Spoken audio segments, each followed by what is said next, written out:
what is prevalence of thyroid cancer in the United States? Let's first get to that. So in the United States, there are roughly 54,000 cases, new cases of thyroid cancer per year. So that's not that common a cancer, but in women it's the 5th most common cancer.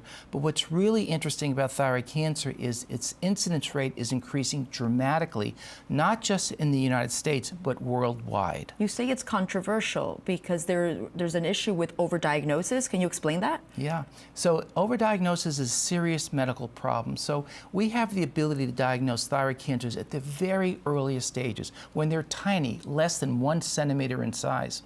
And because we have the ability to diagnose them with ultrasound and to put a needle into them and make a diagnosis, we're now seeing a whole group of patients with tiny, tiny thyroid nodules.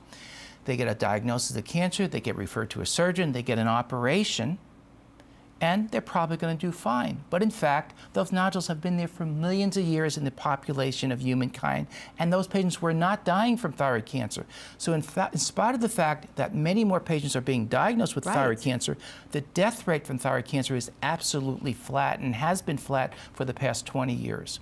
So we have what we would call overdiagnosis, that we're diagnosing nodules too small, too early, too unimportant, because you can live and die with tiny little thyroid cancers. And having to go through surgery and all the procedures that go with removing a nodule. And that's where it gets tricky. Try to tell a patient, yes, you have a biopsy-proven thyroid cancer, but I don't think it's going to hurt you. You don't need an operation, and we can follow you. That patient will freak out. They often do.